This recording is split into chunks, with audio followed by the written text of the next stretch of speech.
Hello everyone, this is Bench85. Welcome to another episode of Kerbal Space Program. So, my goal in this maneuver was to take Jeb from our first moon landing here over to here, but I realized pretty quickly that I do not have enough delta V for a landing and then to get back off the moon. And that is a bit of a problem. So my goal right now, let's see, we'll go this way a little bit, is to just put them in orbit. The biggest problem is it is in a retrograde orbit, so it's not ideal for fuel and all that good stuff, but you know what, it gets me into orbit. Apoapsis is coming around pretty good. We gotta swing this way. Oop, a little too far. That's pretty close, 110 by 95. Wonder if I can tweak this a little bit more. 108, 110, 111, 110. Oh, that's pretty close. Okay, so we need to return home. And we're going around this way, but we want to escape the moon's gravity well first. Well, that seems simple. You just accelerate. But where do you accelerate from? Well, normally if you're in a prograde orbit, which is going this way, you want to do it right about here because you want to eject out backwards. If you eject out backwards, you're going slower than the moon, so your orbit will be smaller than the moon's orbit, which gets you inside here. It's the most fuel efficient. Whereas if you were to do it on the outside here, you would get a bigger orbit, and you don't want a bigger orbit. But we are going retrograde, so we want to do it over here. I'm just gonna throw this maneuver out, and you'll see that it throws us out behind the moon, and we get a smaller orbit. Now what I can do is tweak this, maybe right about there. When we bring this down, we're watching this PE right here. I think we're gonna do, well, we want a PE of some sort. We're gonna do a direct return, basically, where we're going straight into the atmosphere. Probably looking at about 20. It's close enough. So let's find our maneuver node, which will probably be over here. Ooh. We have 38 minutes to our burn. So let's come in here. How's it going, Jeb? You're having the time of your life, aren't you? There we go. Now we see the moon go across. I wanted to land right there because we were going to look for an ideal colony position, but I just did not have the fuel for enough landings, especially after Jeb totally botched the landing last episode. We're gonna have a talk with him when we get back to the Space Center to let him know that what he did there is not acceptable. He needs to work on his landing. So we're coming up to our node, getting down there. Looks good. Let's burn. I want to come up a little bit short because we don't want our PE to be quite that low. Right about there. How's that look? I'm going to cancel the maneuver node. Okay, we got to bring it in, so I'll just throttle up a little bit. I think I'm looking for about 25 or 20. I guess that'll work. And we're coming in at a weird angle because we're actually ejecting out sideways. That's because my orbit around the moon was not very equatorial. So we have 565 meters per second delta V. That's a decent amount of fuel. I mean, you can see my tank here. But let's accelerate out. We'll get out to our escape. I don't want to accelerate through it because I don't. Oh. There we go. Still have a decent PE, so we're gonna come down in. Slow down. That satellite was going nuts there.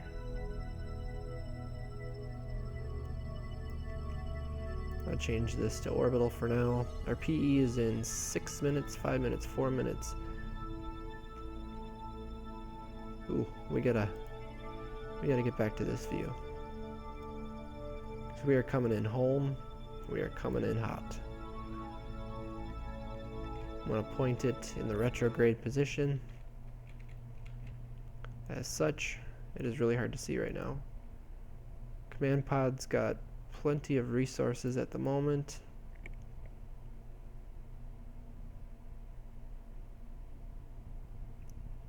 We are actually in the atmosphere right now. So I'm going to actually eject our last stage here, which is our landing stage, like so. We have no need for that anymore. We are coming in for a landing. And I apologize, I know it's a night landing.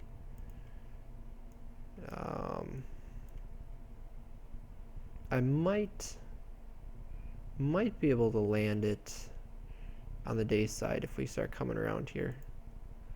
We'll see. That stage is going out past. Oh, look at this, guys.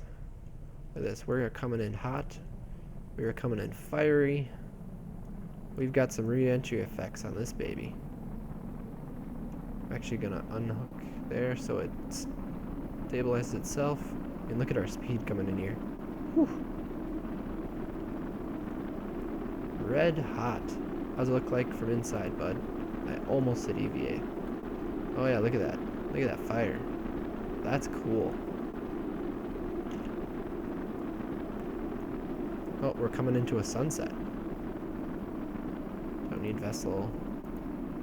We don't need this right now.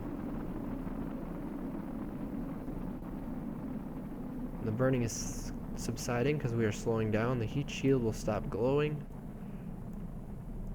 And I do not think... No, we are going to land on the daytime side. That's okay. We are coming down for good. We are not going to start going up at all. Let's accelerate a little bit. We'll do some fizz warp. We're watching our altitude. As you can see, the altitude above terrain is higher than the altitude above sea level, so we are coming in over the water, which is not a big deal.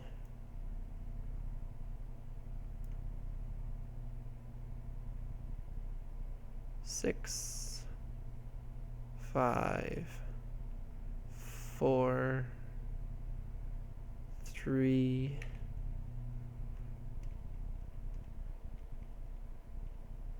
2 kilometers up. I see the water. 1,500. Let's kick it.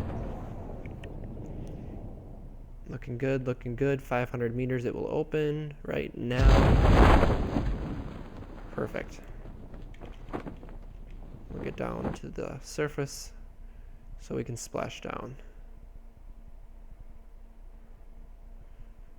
How do you feel, Jeb? You were the first Kerbal to set foot on the moon and return safely, I might add. Even though you couldn't land a ship.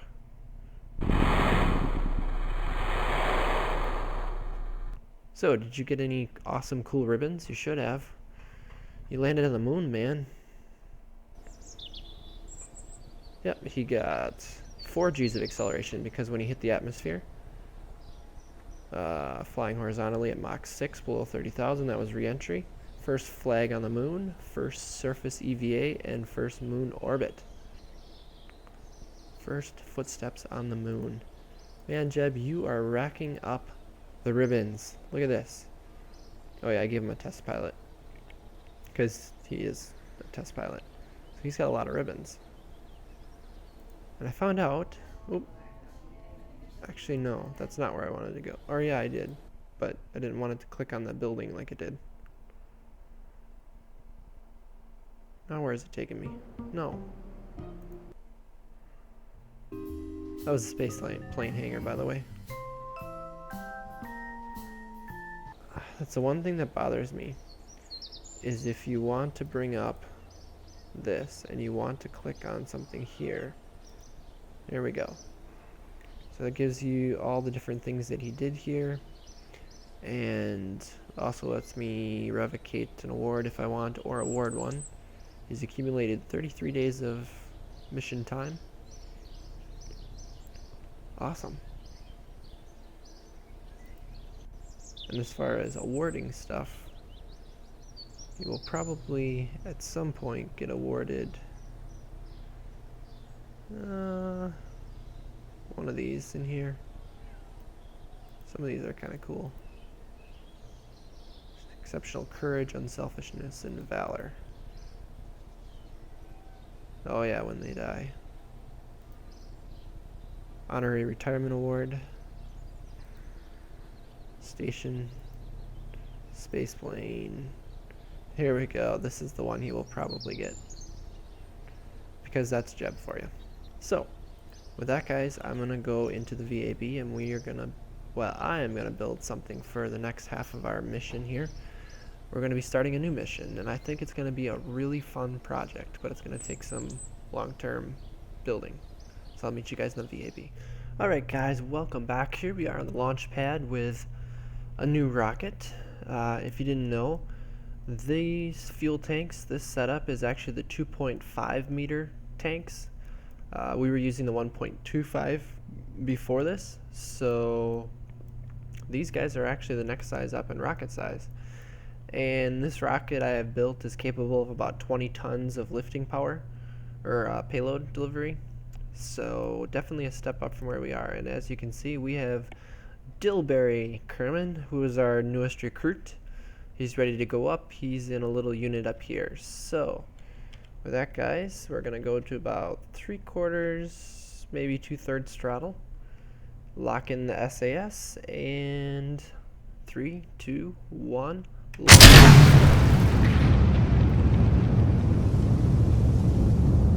This one's got a nice smoke trail. Nice. I like these engines. Again, these are KW rocketry, like I've been using. I believe this is the Wildcat. Oh no, this is the Maverick. Wildcat was the previous size. So we're just going to keep tipping it over, making sure I don't push it too far outside of this circle, otherwise it will do a flip. As you can see on the yaw here, I'm just constantly tipping it over. A bit of a night launch here, going up through the clouds, and I think we're going to break into the sunset here, or sunrise I should say. I really want to get this thing tipped over, but I don't want to do it too quickly. We're going a little fast. See, we got some heating there. It's kind of hard to tell sometimes with FAR. Like I said, this engine is designed for a lot more payload. I think I have about 10 tons of payload on top at the most.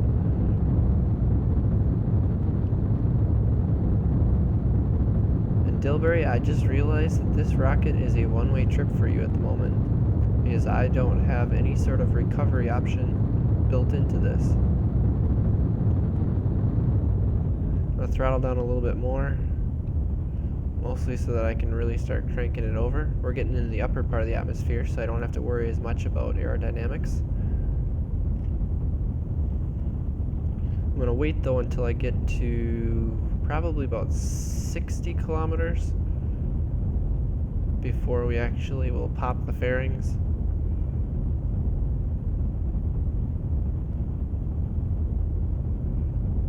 Actually right about here is a pretty good spot, so let's do it from here. Pop in the fairings in 3, 2, 1. Oh. And actually this engine's just about out. So we're gonna pop to the next one. And this engine is actually a really neat one. The previous versions of KW Rocketry, the service engine, was just a regular, fueled rocket. We don't need the surface anymore. Regular fueled engine. Now they actually have it as monopropellant. So I have a monopropellant tank here. It's very efficient, and it works very well. So So I'm pushing this out to 250 kilometers. That's what my parking orbit is going to be of my station. And once we get up to there, I'll show you guys the payload a little bit. There we go. So the payload comes in 3 sections here. I have docking ports for each section here. I know it's a little hard to see at the moment. Up here we have the power module, which is providing energy production as well as a little bit of storage for fuel monopropellant. Right here we have the habitat module, which will hold, I think, 5 Kerbals. It's the first habitat module. And then back here is the service tug. Now I've built most of my own tugs whenever I built stations. This guy is pre-made, which is really nice. It does require 1 crew member to operate, so that's where Dilberry is right now. But the idea is this is the core of our space station. The tug here will be able to move stuff around, move the different parts. Obviously the International Space Station did not use a tug because they used the space shuttle as basically their tug. You know, that's where the cargo was. The cargo bay, which they took the parts out of as they brought them up, and then they used the arm on the shuttle to piece the parts together as they built it. So this space station is, I'm going to try and design it much like the International Space Station. We're going to see how close I can get to building somewhat of a replica. I don't need it to be an exact replica, but I think it'll be a neat project. So I'm just bringing this up to the apoapsis. So you can see our periapsis is negative 93 kilometers, which isn't far off. In fact, I have some time here. If you look, I mean, that's almost an orbit. Almost. So we're going to line it up on our prograde again. If you remember our previous orbital maneuvers that we did, we were aiming for roughly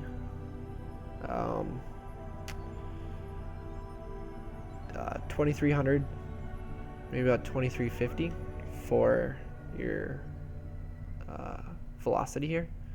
This orbital period, or orbital velocity, will be much lower because we're at a higher altitude.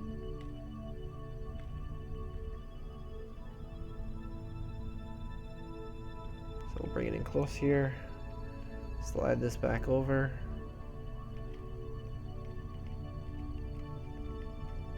Run the engine a little bit more here.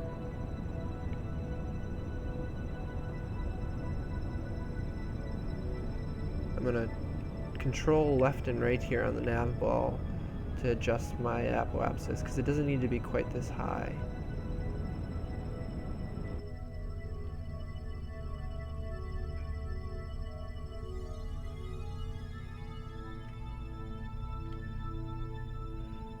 Unfortunately, we must have passed, our apoapsis a little bit, so now I'm going on the opposite side of the nav ball to bring our apoapsis down.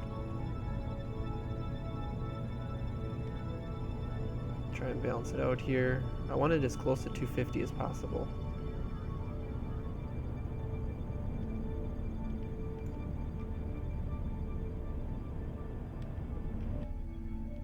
Tweak it a little bit more here.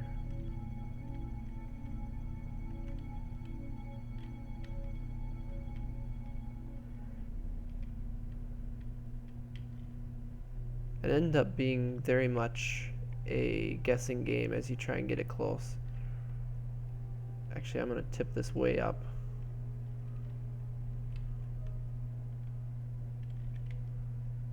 I was doing about what I wanted to do.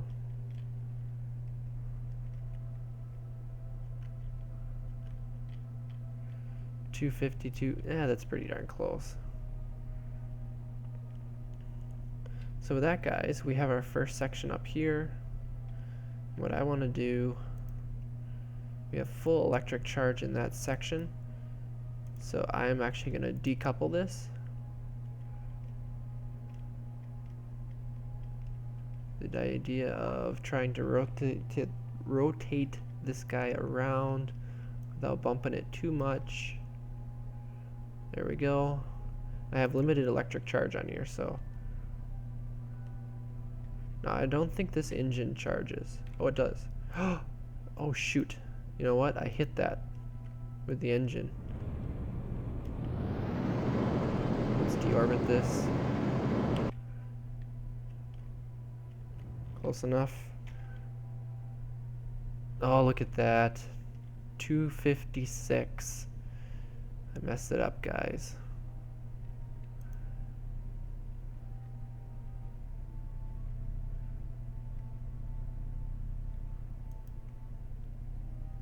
So I'm not entirely sure how this guy works, but I can take a guess that it probably uses the RCS controls. What I need to do is swing around to the periapsis and bring down this apoapsis height. I just want to double check and make sure that electric charge stays solid, which it does. Perfect. And we can time warp at 100 times. That's pretty good. That's why I wanted the higher height too. 3, 2, 1, slow down. Okay, so we're on our prograde vector. I'm going to switch it to docking mode, and I believe if I enable the RCS,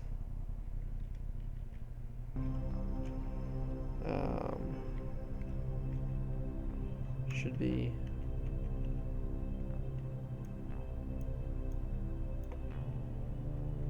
okay. That's up and down.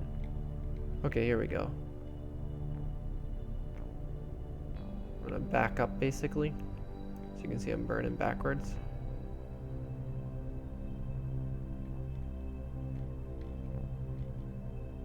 Perfect. I'll take that. All right. So like I said, we have our RCS tug here, which, yeah, it doesn't use much RCS fuel at all. And you, my friend, are actually going to get moved. So I'm going to take him from here to the habitat, kick him over here. So now he's in the habitat here. So he can stay in there. Yep, enough for 5 crew. That's a nice looking habitat.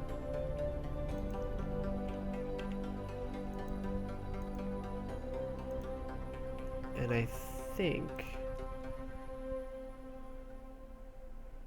yeah, okay, so it's all combined, because we do have resources right here, so these resources will get used. Perfect. All right, so that, guys, we got our first part of our station up here. I'm gonna have to really look at the diagrams for the International Space Station, try and work stuff out. I mean, the reason why I have this core here separate through the docking ports is that I can move this from a different spot, so it's right next, not next to the habitat, but I needed both of these modules up here to make sure that it stayed powered and I had some fuel. So this is just kind of a starter part. So that, guys, we're gonna start working on this. I'm not gonna exclusively build the space station. Like I said, we got to do some scouting around on the moon, and we have to send a scout rover, most likely, to Duna, because as you know, guys, we're going to be setting some stuff up on Duna here.